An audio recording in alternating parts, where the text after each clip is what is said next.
In this video, I'm going to show you how to open your Steam account, so sometimes it could be really helpful if you, for example, closed it in some way and don't remember how to delete this option. So all we need is just to open our profile in Steam like this. So you can do this by clicking in the right top corner on your avatar and then just click on View My Profile.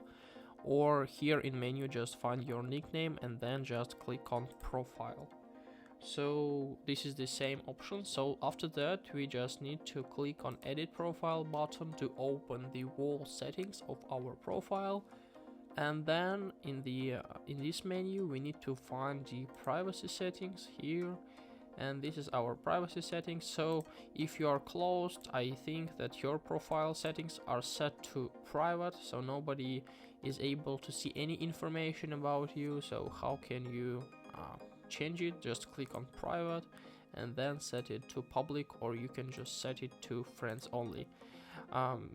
Even though you can close your inventory, for example, or close your friend list, so maybe it will be more interesting for you to set your profile privacy setting like this. So who knows?